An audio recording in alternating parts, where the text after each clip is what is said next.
The Crash is all the talk on Netflix. I watched it, and I want to talk about it. There's also another show, you guys. If you're a midlife person, you need to be watching it on Netflix.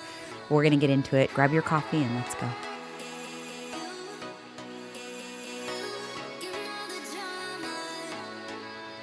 Grab that coffee.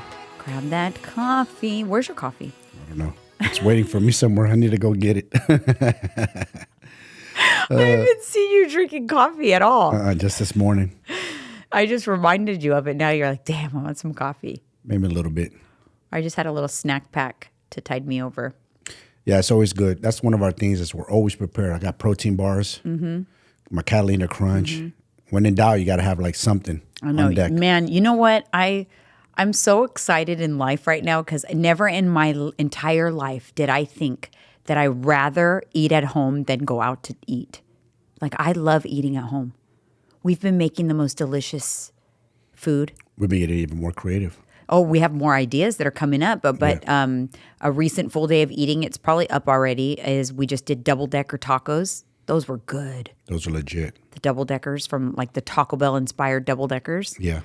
We're gonna be recreating a Mexican pizza. Yeah. I'm got my mind I know. twinkling on that. I wonder if there's a recipe online somewhere. Yeah, I'll find something. Dupe, I know we need, it's flour tortillas, fried flour tortillas. So we got to figure that piece out. What else? Oh, another one that hit me was enchiladas. Oh, enchiladas. Yes. And I don't know. We're going to do more things. I want to do the Crunchwrap Supreme too. That's right. You did say You do a big flour tortilla and you put all your fixings inside. Then you put a tostada shell in and then you wrap the tortilla around the tostada shell. And then you cut the whole thing in. It's grilled. And then the outside is grilled and you cut the whole thing in half. And you've got like this.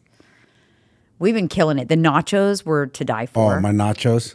Yeah. I recreated the nachos Belgrande from Taco Bell and made it even better. Oh, it was so good. The second time was even better. Yeah. Because we had it twice. We did post one of them on YouTube, but then we did it even better the next time. Yeah. That was to die for. And that's what I tell people. Like, okay, so you didn't get it the way you wanted it the first time, but keep doing it. You're gonna get better at this. Master it. Master it. That way, if you master what you love to make in the kitchen, you're never gonna want to eat out. You don't. I never want to eat out. I'm always like, maybe. And then I'll look. And I'm like, nah, I'm just going to go to home. I'd rather eat at home. People eat out way too much. Waste way so much money. And then they complain they're broke. It is. Yeah, stop eating out. And I haven't eaten out that often, right? But we ate out here when we were here. And I'm so like, I don't know. I can't believe how much things are because I don't eat out as often anymore. So I was looking at the guacamole yesterday at that restaurant. Did you see how much it was? $18. $18 for some chips, bro. Or you get the chips and salsa for free. For free. $18 for the guacamole. No, I was saw that. No way. What happened to 10? What happened to like $10? Okay, but $18. I mean, maybe call me old or something, but you can't go out to eat for under $100 at a restaurant for two people. No, and that's not with drinking alcohol. So like yesterday, that meal I had a ceviche, we had chips and salsa, you had a plate. We had 2 Diet Cokes. Rice and beans. It was $84. Dude. If we would have got the guacamole, which we normally would. Wow. I didn't even know it was that much. It was $84. No way. Not worth it. No. That just made me think like, remember on the way, I was thinking like, oh, should we go to Trader Joe's? We should have gone to Trader Joe's. Yeah. So when in doubt. I mean, it was decent, but not $84 decent. I could have whipped something up at the house. Yeah. A quarter of the price. Yeah, we would have went and spent $20 at Trader Joe's and whipped up meals for everybody probably. Yeah. The other thing I recreated at home lately that's TDF to die for is my acai bowl. I'm craving it. I created a crave now, and so that's going to be my thing for a while. The acai bowl has high protein, like 50 something grams of protein, because I put protein powder in it. I put Faye Greek yogurt in it, and then I've got the acai packet. That's the base. And then top it with strawberries, bananas, a little bit of granola, and nut butter. And it's delicious. Yeah. It's better than, going to spend $20 for one elsewhere. Exactly. And you're not going to get any protein in it, like 2 grams of protein. And it's going to be like 800, 900 calories. Mine is like 600 calories, but it has 50 something grams of protein in it. Even if it's 700 calories, 50 grams of protein. The ratio is excellent right there. Crazy. Return on investment, like I like to say. Yeah, because I got protein in the almond butter, protein in the Greek yogurt, protein in the protein powder. Oh, and protein in the milk. And then I use, instead of water, I use Fairlight or our Protein 50 milk. Yeah. Oh, so good. There you go. See? Just got to master it. People don't want to do that, though. They're just lazy. They just want, I'm too busy. People's generic, no, you're not. You just don't want to do it. That's the honest truth. You're lazy. Yeah, my client actually asked me, do you think I could meal prep that? I'm like, you know what? Yeah, because you could just freeze the base. Just freeze it. Because Ariana ate one yesterday that she bought out, but she had it in the freezer and then she ate it. Because it'll thaw out right away, because it's not like it's the base is made with Greek yogurt and stuff, so it'll thaw out quickly. Yeah. So just freeze it. By the time it's time for you to eat it, it'll be ready to eat. Yeah, so true. I'll try it though. I'll try that, see if it works. I can't remember, so I want to talk about that that show, The Crash. Actually, before we get into that, welcome back to Candidly with Coffee, you guys. Thank you so much for tuning in. We're just getting candid about some shows that we've been watching today, so if you want to tune into that. Thanks so much. Hit that subscribe button if you're on YouTube and you haven't subscribed already, and leave us a 5-star review on Apple Podcasts or Spotify. Follow us on Instagram. Now, I know that I love to have a good show to watch, and The Crash is all the buzz. Did you watch it with me? Why can't I remember? I have not watched that show one bit. So I did see The Crash, though. You were watching some follow-up stuff on it. Okay. So and she's showing she plowed into the wall like, so damn. Yes. So I'm going to tell you about it. So there was a 17-year-old girl. She was riding with her boyfriend in the passenger seat, a friend in the back seat, and she plowed 100 miles per hour into a building. Yeah. And killed her boyfriend and the friend, and she survived, shockingly. At first, it was considered, everyone thought it was an accident. She got a lot of sympathy. She was in the hospital for a long time. She had a lot of issues with her as well. But when they started to investigate the crash, they ended up charging her with aggravated murder, because some of the things that they deemed it suspicious was when they got the recording off of the car, it showed that she did not brake. She never braked. She literally went. Can you even imagine? You're someone who's driven 100 miles an hour. You get behind the wheel of a car. Oh, yeah. And can you even imagine not hitting the brake all the way to the... No. The car exploded. Yeah. Even with a seatbelt, your chances of survival are slim at that speed going into a wall. And she had THC in her system, but nothing else, no alcohol or anything. There's tons of videos on social media of her driving under the influence of marijuana before. So they said like she was perfectly, it wasn't like a impaired kind of thing. And they ended up charging her and she was convicted. She's serving 2 life sentences for murder. Yeah. And some people think it was premeditated. I guess there is footage of her, not footage, but data that's showing she went to that same exact area a couple of days before, like it was premeditated. I have an opinion. I don't think it was premeditated, like, oh, I'm going to kill, because she's going to she's going to kill herself too, right? Of course. I don't think it was premeditated, because I've personally seen people that can't regulate their emotions, that have those fits of rage, what they're capable of. And I feel like she got into a fight with him in that car, and she just had a fit of rage. It was a fit of rage. I've seen someone do it. I've seen multiple times. One particular person, multiple times. Yeah. They see red. And those kind of people always somehow end up in prison because they can't control emotions, a fit of rage. Yeah. And I've always been cautious of not letting myself, get to that cross side of the side, because I know I have that in me. It's blind rage. That's what they call it, blind rage. Yeah. Blind rage. Do I think she premeditated it? No. But do I think that when she would get rage, she would do capable of these types of things? Yes. You could tell by her personality type. And then here's the thing. So this is what's big on the internet right now is everyone is coming after her parents, because her parents, you can kind of see like. What do they look like? They're just like a white couple. I heard that I think I heard it from you or somebody, because you're watching follow-up shows saying like the dad thinks she's innocent and he doesn't want to hold her accountable or something No, like that? he thinks she's innocent. How the hell are you innocent from that? If there's footage, I saw camera footage of her plowing into that wall. He thinks it was an accident.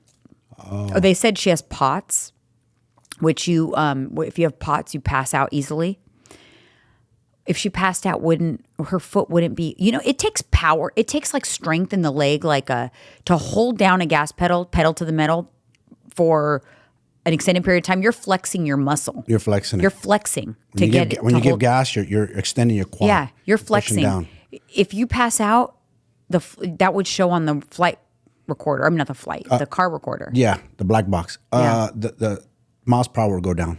Yeah, it didn't. She still might be going fast, but it'll go down. It didn't go down the entire time until impact. If anything, it revved. Yeah. Until impact. They did see that the shift went into neutral drive. So probably the kid from the back seat was probably up there trying to, what are you doing? Trying to stop the car. And that's not like an old school car where you can't pull the e-brake. That could have saved him. Old school way, you could have yanked the e-brake. Oh my God. They still would have flipped over. They would have hit. They would have had a nasty accident still, but maybe a chance of survival. Yeah. And her parents are making an ass of themselves on social media, they're doing tons of interviews and everything. At the end of the documentary, she comes out. She's in prison. She comes out with her hair's all done up, like all fancy hair. First of all, do they get makeup in prison? Yeah, I believe that they can get it in commissary. Huh? Yes, they can. Her makeup's all done. Because if you think about this, we can get male products in prison. We like can to shave and stuff. Yeah, get our shavers, our deodorants, and our creams, the shaving creams, shampoos. Yeah, you can get your own personal hygiene for sure. Yeah, so she came out all dolled up. I bet she did. She looks just guilty as sin. I actually watched because she claims she doesn't remember. By the way, she claims she has no recollection. Of course. Let me guess. Her lawyer's already filed an appeal? Oh, yeah, but she already lost the first one. Oh. But she claims that she has no recollection and that, that it was an accident. Yeah, like I said, you were watching a show and they were showing her out like, I don't know, whenever she got out of the hospital, she was already like kind of like no remorse, just out there chilling. Oh, yeah, she went to never apologized to the family for what she did. She went never showed nothing to a concert. For Halloween, she dressed up as like a corpse, like it was like 2 months after the accident, like no remorse and just tone deaf, real bad. Yeah. And I don't know. I feel it's so sad. I feel so sad for the parents of the other kids. It showed in the video of them getting notified. Can you imagine? First, it's bad enough that it was an accident, but to find out that it was like in a fit of rage. Yeah. They believe. I think most of the parents or them they believe premeditated. Even, I just don't think premeditated. I think that I've seen someone get like that's. I've seen what those look like and what people are capable of in the moment, and then they're like remorseful after. I personally feel like the person I'm thinking of. I always thought she'd end up on Dateline. That's funny. I'd always thought someday I'm going to see this chick on Dateline. And it's not going to shock you. No, it will not shock me. So her parents, they can't hold them responsible whatsoever, huh? You know what? Civilly, can they hold them responsible civilly? That is such a good question because she was this minor at the time. Yes. They could have sued the parents for wrongful death, I think, because she was a minor. Yep. I don't think they did, though. Maybe they are. I wonder why they wouldn't. I would. I need to look into that. You don't think they're getting paid for all these interviews? You're 100%. I heard too. I think on the thing you were watching is like they set up a GoFundMe for her. They did. In prison. They did. The sister of the boyfriend created a podcast, and it's kind of like, I think it's Sister Unhinged or something like that. And she's trying to lobby for a new law because I don't know what that law was. There's a law, and there's a name of a certain law where you can't profit off your crimes. Yeah. But it didn't include like caveats about social media and all of that. So she's lobbying to like get the law, Dom's law or Don Davion's law, so that this chick can't capitalize off the murder and that nobody can capitalize. Because with social media and stuff, there's loopholes now. Really? There's loopholes. She's still on social media? No, I'm saying with the with the popularity of social media, I see what you're saying. She's still benefiting from the crime through social media, through her parents or whatever. But like this sister is like lobbying to change the law. I can't think. Is it the Son of Sam? The Son of Sam. I think it's the Son of Sam law or something like that, where there was a law that you can't profit off your crimes, like write a book or something like that. But I think there's loopholes with social media. Yeah. Anyways, it's really good. But now there's a bunch of people that are on TikTok and stuff who's like, she's innocent, blah, blah, blah. These people always got something to say. These fools out there on social media knows what their opinions like. Shut up. No, she's not. When you see videos of that crash, it was like a torpedo. She got convicted by a jury? No. She opted for a judge trial. It was a judge. That's even worse. Yeah. Who the hell gave her that advice? I don't know, but the judge was like, what do you think you're going to... the book at her. Yeah, of course he was. You ain't going to fandangle no judge. Judge going to be like, little girl. You're not going to come up and play honest. And the mom, I'll leave it with this. The mom was a complete idiot. I think they're both bad, the parents, but the mom was trying to ask for leniency to the judge when it came to sentencing. You know how they have a chance to speak? The mom gets up there, doesn't address like, oh, I'm so sorry for the victims. Nothing about the victims, right? She's just, my daughter is this and that, and please, leniency. The judge is like, you're not going to say anything about the victims? Yeah. She goes, oh, well, yeah, well, Dom, yeah, we're so sorry what happened to Dom. And she goes, and Davion, I mean, he was a newer friend. Wow. Bro, that judge must have been boiling inside. Like, I'm going to hammer her. She said. You sent her, you gave her the 2 life sentences. You gave her that. He probably said no. She said, so because it was a newer friend, his life didn't matter as much. She goes, no. God, no, I'm not saying that. Oh, yeah, you did. Listen, when you hear those parents, you kind of realize how this girl came out the way she came out. No offense. I'm not saying that it's always a parent's fault or whatever, but... Come on, though. It all starts in the household. You have to look at there's things that become, they were never, it's like she was never made to be held accountable. Yeah, that's a problem. Shoo. Okay. That's what's going on these days. We see it time and time again. These parents don't hold these kids accountable. And you know what? And then they become adults that they don't hold themselves accountable. Yes. Period. And it creates a problem. Accountability is a big issue in this world. Big time. Now moving on to this other show, because I think it's so good for, especially my, clientele, my followers, midlife. I feel like it's the quintessential midlife show, 4 seasons on Netflix. If you have not watched that, it's oddly about nothing and everything.